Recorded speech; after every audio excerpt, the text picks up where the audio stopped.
अस्सलाम वालेकुम, welcome back to my channel. हाँ जी, तो कैसे हैं आप सब। अच्छा जी, आज ये वीडियो शुरू होते ही ये जो पिज़्ज़ा आपको मैं शो कर रही हूँ, ये आज मैंने जी हाँ घर पे बनाया है। पैन पिज़्ज़ा विथ जो है वो जो कढ़ाई में बनाते हैं नॉन स्टिक की, उसमें बनाया है। मतलब विदाउट ओवन मैंने पिज़्ज़ा बनाया है। बच्चों की बहुत ज़्यादा फरमाइश थी और ख़ुद भी दिल कर रहा था कि चले होममेड पिज़्ज़ा बनाया जाता है। तो इसकी रेसिपी मैं आपके साथ कम्प्लीटली शेयर करूँगी और बड़ा ही ज़बरदस्त सा बना। अच्छा, मैंने पैन पिज़्ज़ा में और वो जो उसमें नॉन स्टिक की जो उसमें पतीले में बनाया जाता है, जिसको जो है वो पहले से प्री हीट किया जाता है और उसके बाद जो है वो उसी के ढक्कन से जब ढक दिया जाता है 15 से 30 मिनट, क्योंकि उसमें स्टीम बनती है, तो उससे बड़ा ज़बरदस्त सा ब्रेड टाइप ऑफ पिज़्ज़ा, यानी कि बड़ा फ्लफी सा और बड़ा स्ट्रक्चर चेंज आता है। और जो पैन पिज़्ज़ा होता है, मटेरियल भी सेम वही था, यानी कि हमारी डो सेम थी दोनों में, लेकिन मैंने डिफरेंट ये देखा कि वो बड़ा नरम सा बनता है और ये थोड़ा सा क्रिस्पी सा बनता है पैन पिज़्ज़ा। और इसके जो मैंने डो तैयार की थी उसमें मैंने तकरीबन हाफ़ केजी से अबव जो है वो मैंने मैदा ले लिया था और उसमें मैंने जो है वो 2 चम्मच चीनी और 1.5 चम्मच मैंने नमक का ऐड कर लिया था। और मैंने थोड़ा सा उसमें ऑरिगेनो स्प्रिंकल कर लिया था इसी आटे में। और इसको जो है ईस्ट, जो मैंने ईस्टर्न ईस्ट जो इसमें इस्तेमाल की है, ये वाली, ये पूरा का एक मैंने साशे जो है वो इसमें ऐड कर दिया था। अच्छा, ईस्ट को मैंने अलग से पहले से नहीं रखा था गर्म पानी में, क्या कहते हैं, फूलने के लिए। मैंने सब कुछ इसके अंदर ही ऐड कर दिया था, क्योंकि इससे भी ईस्ट जो है वो आराम से इजीली अच्छे से वर्क करती है। बस बशर्त ये है कि ईस्ट अच्छी होनी चाहिए।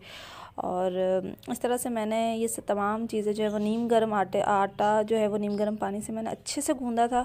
और आप पानी इतना गर्म होना चाहिए कि आपको फ़ील हो कि पानी वाकई में गर्म है। उससे जब आप गूँधेंगे तो डो बहुत ज़बरदस्त राइज़ होती है। इस तरह से मैंने डो तैयार कर लिया। ये पौना किलो तकरीबन, मैंने थोड़ा 1 किलो से मैंने 1 कप निकाल लिया था आटे का फॉर डस्ट वगैरह ना। तो इस तरह से मैंने ये डो इसकी गूंद के और साइड पे बिल्कुल ढक के रख दिया था, इसको कवर कर दिया था।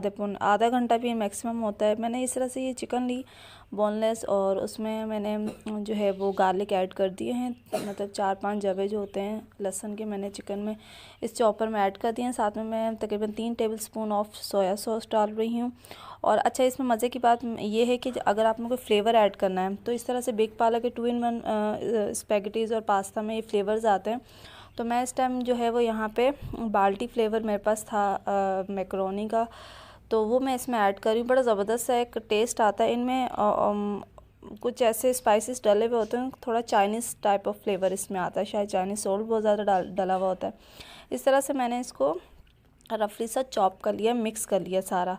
और अगर आप चाहें तो चिकन की जो अलग से हैं वो क्यूब्स बना के छोटे छोटे से उसको मैरिनेट करके और आप पहले से फ्राई कर सकते हैं। लेकिन आज मैं थोड़ा डिफरेंट कर रही हूँ कि पूरे जो है वो पिज़्ज़ा पे इस चिकन को अच्छे से स्प्रिंकल करूँगी, तो बड़ा ज़बरदस्त सा एक मतलब चीज़ी सा चिकन टाइप ऑफ पिज़्ज़ा बन जाएगा। बच्चे बड़े शौक़ से खाते हैं। अलग अलग से चंक्स आते हैं ना, तो वो कहते हैं कि जल्दी इसमें से जो है वो ख़त्म हो गई, चिकन ख़त्म हो गई है। वही बात है कि बच्चे जो है वो गोश्तखोर हैं आजकल के, वेजिटेबल्स और दालें कम खाते हैं जितना चिकन और इस तरह की चीज़ें जो है वो शौक़ से खाते हैं। ये देखिए, इस तरह से मैंने इसे फ्राई किया है। तकरीबन 3 टेबलस्पून ऑफ मैंने ऑयल डाला था। और ये चिकन का जो मैंने रफली सा कीमा कह लें, या इस तरह से मैंने चॉपर में डाल के इसको बना लिया था। तो इसमें इस जगह पे मैंने इसमें थोड़ा सा नमक और थोड़ी सी काली मिर्च मैंने और ऐड कर दी थी। अच्छा जी, अब आपको पता है कि pizza sauce is must ingredient. तो मेरे पास पिज़्ज़ा सॉस अवेलेबल नहीं था, तो इसका बहुत आसान सा तरीका, मैं जो है वो नेशनल वालों का केचप यूज़ करती हूँ, इसका टमाटो केचप, किनोर वालों का या नेशनल वालों का, इन दोनों में से कोई एक मैं यूज़ करती हूँ। नेशनल का जो होता है वो बड़ा हार्ड है, मतलब तेज़ खट्टा बहुत होता है, तो किनोर वालों का बेस्ट रहता है। इसमें सारे इंग्रेडिएंट होते हैं, तो इसमें अगर आप जो है वो ऐड कर लोगे। ये मैंने कुछ वेजिटेबल्स काटे हैं, यानी कि स्प्रिंग अनियंस है और कैप्सिकम है, और ये जो है मैंने पिज़्ज़ा चीज़ अब की बार ट्राई किया, वरना मैं चेडर चीज़ ऑलमोस्ट यूज़ करती हूँ पिज़्ज़ा में, लेकिन आज मैंने सोचा कि पिज़्ज़ा चीज़ इस्तेमाल करके देखते हैं। अच्छा, ये देखिए, ऑरिगेनो का 1 फुल चम्मच मैंने भर के इस तरह से पिज़्ज़ा इसमें केचप में ऐड कर दिया है, जिससे हमारी पिज़्ज़ा सॉस ज़बरदस्त सी। इसी दौरान आप इसमें चिकन पाउडर डाल सकते हैं। इसके अलावा आप इसमें जो है वो लाल मिर्च जो है कुटी हुई आप इसमें और वो भी ऐड कर सकते हैं। आप नमक थोड़ा सा इसमें ऐड कर लें, तो एक बड़ा ज़बरदस्त सा आपके पास सॉस तैयार हो जाता है। और बिल्कुल भी नहीं लगता कि आपने केचप डाला, बिल्कुल ऑरिगेनो डालने से और कुछ के जो है वो लवाज़मात इस तरह से ऐड करने से, स्पाइसेस वगैरह।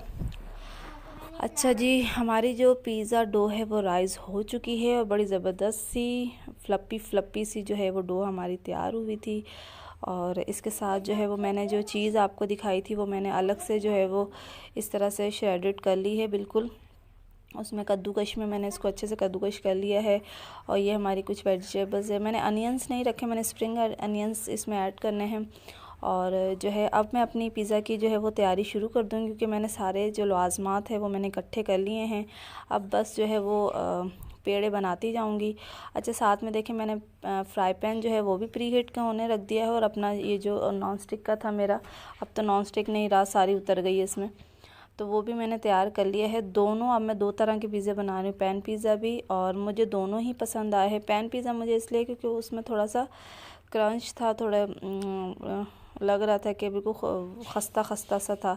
बाकी जो नॉन स्टिक में बनाया वो बिल्कुल फ्लप्पी सा ब्रेड टाइप का था। ये देखिए इस तरह से मैं वो जो फोक की मदद से जो पेड़ा था उसकी रोटी बनाई और इस तरह से इसको मैंने फ्राई पैन में डाल दिया है, बिल्कुल पूरे इस पर। अच्छा जी, ये पहला जो है हमारी पेरी प्रिपरेशन जो है वो तैयार हो रही है। और उसके बाद ये जो पिज़्ज़ा सॉस मैंने अभी आपके सामने तैयार की है, ये मैंने इस पर जो है वो ऐड कर दिया। इस तरह से 1 बाय 1 स्टेप बाय स्टेप जो है वो मैं लेयर इसकी तैयार करती चली जाऊंगी। और आप यकीन नहीं करेंगे, घर पे बना हुआ पिज़्ज़ा बहुत ही कम दाम में आप अच्छा खासा पिज़्ज़ा बना सकते हैं। अगर आप 1000 रुपये का सामान ले रहे हैं तो मेरे हिसाब से मैंने लास्ट टाइम 1000 रुपये का सामान लिया था, जिसमें मुझे चीज़ थोड़ी सी एक्सपेंसिव पड़ गई थी, यानी कि मुझे 550 की चीज़ वगैरह पड़ गई थी। तो ओवरऑल 1000 से 1200 के सामान में मैंने तकरीबन कोई 8-10 पिज़्ज़े घर में बना लिए थे। और बड़े ज़बरदस्त से, मतलब रेगुलर पिज़्ज़ा जैसे रोटी के जो शेप का होता है, इतना फ़ी बंदे के लिए इनफ होता है। मज़ेदार, हाइजीनिक, बिल्कुल ज़बरदस्त पिज़्ज़ा आप घर पे बना सकते हैं और सब लोग पेट भर के खा सकते हैं आराम से। आप अपने हिसाब से फ्लेवर्स, वेजिटेबल्स, और वही बात है जितना गुड़ डालेंगे उतना मीठा। आप जितनी चीज़ जो चाहता है लेना वो डाल सकते हैं, जिसको जितना चिकन, जितना वेजिटेबल्स चाहिए आप उस हिसाब से जो है वो इसको मैनेज कर सकते हैं। और शुरू में लगता है कि यार ये बहुत ही लंबा चौड़ा काम है, लेकिन उतना ही लंबा चौड़ा जितना एक सालन बनाने में और रोटियां आटा गूंद के बनाने में लगता है, सीरियसली सेम टाइम, क्योंकि हर चीज़ में मेहनत है तो वो तो करनी पड़ेगी आपको। और बच्चे खुश हो जाते हैं। पिज़्ज़ा जैसे बन गया है और अगर आपने 2 पीस लिए हैं या 1 पीस खाया है या 3 पीस है, अगर थोड़ा बहुत बच भी गया है तो आप इसको आराम से एयर टाइट कंटेनर में रख लीजिए नीचे ही फ्रिज में, और फिर से दोबारा जो है वो गर्म करके आप बच्चों को शाम में दे दीजिए, अगले दिन आप लंच टाइम पे भी दे दीजिएगा। और बाहर से लेने से अच्छा है कि इस तरह से, ये पहले मैंने इस पर ये वाला कवर रखा, लेकिन फिर मुझे उसके लिए कवर की ज़रूरत थी, तो फिर मैंने अपना ये जो है वो सिल्वर का जो एक कवर था वो मैंने इस पर रख दिया था। दूसरी साइड पे भी मैं पिज़्ज़ा रख चुकी हूँ, तैयार कर चुकी हूँ, वो भी मेरा प्री हीट हो रहा था। और ये देखिए इस तरह से पैन पिज़्ज़ा जो है वो तैयार हो चुका है बन के। और नीचे से देखिए कितना क्रस्ट सा जो है वो लग रहा है कि बिल्कुल नान की तरह पका हुआ है। और ये बड़ा मज़े का बना था पैन पिज़्ज़ा, मुझे बड़ा अच्छा लगा था। और मैंने जो ख़ुद के लिए बनाया था वो पैन पिज़्ज़ा था, जिसको चाहिए था उसमें क्या कहते हैं कढ़ाई में, उसके लिए मैंने वो बना लिया था। और ये देखिए इस तरह से मैंने यहीं से मैंने कटर से काटना स्टार्ट कर दिया था। मैं देखना चाह रही थी कि चीज़ की जो लेयर है वो किस तरह की बनी है, क्योंकि अब की बार मैंने पिज़्ज़ा चीज़ इस्तेमाल की थी, इसमें दोनों मिक्स होती है, चेडर भी और मोज़रेला भी, तो लेयर्स वगैरह जो है वो अच्छी बन जाती हैं। अच्छा, वैसे तो आप लोगों ने मोस्टली पिज़्ज़ा की बहुत सारी रेसिपीज़ देखी हैं। ये देखिए इस तरह से ये लेयर्स भी आ गए, तो क्रस्ट देखिए आप इसका चेक कीजिए। और ये बड़ा खाते हुए जो ना मुंह में बड़ा खस्ता खस्ता सा जो है वो फ्लेवर आ रहा था, और बच्चे बड़े खुश हो गए थे कि ज़बरदस्त। और मेरे इसी बेटे की आज फरमाइश थी कि मम्मा आज मैंने पिज़्ज़ा खाना है, नहीं हाओ। और ये जो है वो उसमें पैन में जो मैंने उसमें बनाया है कढ़ाई में कवर करके, ये बिल्कुल ब्रेड की तरह फ्लपी हो गया था। डो तो सेम थी, बस ये था कि वो फूली नहीं थी पैन पिज़्ज़ा वाली डो, और ये काफ़ी फूल के और काफ़ी मतलब ब्रेड टाइप ऑफ। अच्छा, ये भी बड़ा मज़े का बनता है, इसमें एक बड़ा जूसी सा स्ट्रक्चर आता है। तो अपने इस बेटे को जिसके दांत मतलब आगे से ख़राब हो चुके हैं, तो ये उसके लिए नरम नरम सा है कि आप बेटा ये वाला ले लो, वो थोड़ा सा जो है वो क्रिस्पी सा है। और ये उसके लिए मैंने पिज़्ज़ा जो है कट कर दिया था। और ये देखिए बड़ा ज़बर और बड़ा मज़े का बनता है, आप घर में बना के खाएं। अच्छा वही बात है कि हम घर में कढ़ाई और ये सारी चीज़ें ट्राई करते रहते हैं, लेकिन हमें कभी दिल करता है कि यार बाहर का भी होना चाहिए, तो मोस्टली बाहर का होना चाहिए, किसने मना किया है, बाहर का भी इंजॉय करना चाहिए। लेकिन वही बात है कि 1000 से 1200 में आपको सिर्फ वहाँ पे एक पिज़्ज़ा मिलता है, यहाँ पे आप 7-8 पिज़्ज़े बना सकते हो आराम से इजीली। अच्छा ये जो मैंने पिज़्ज़ा बनाया है ये विदाउट वेजिटेबल्स है, इसमें सिर्फ चिकन और चीज़ है। ये मेरे बड़े बेटे के लिए, क्योंकि वो वेजिटेबल्स वगैरह नहीं खाता इसमें, तो इसमें जो है वो सिर्फ चिकन और जो है वो चीज़ स्प्रिंकल कर दी थी। और इसका भी इस तरह का, इसका भी बहुत, खैर इसका हमें ज़्यादा अच्छा लगा था बगैर वेजिटेबल के, लेकिन बाकी जो है वो खा लेते हैं वेजिटेबल हर कोई, तो इसके लिए इस तरह से। और बड़ा मज़े का बनता है, आप यकीन कीजिए, आप घर में ट्राई कीजिए, बच्चों को बना के खिलाइए, बड़ा मज़े का बनता है। आपको मेरी रेसिपी कैसी लगी मुझे ज़रूर बताइएगा, चैनल को ज़रूर सब्सक्राइब कीजिएगा।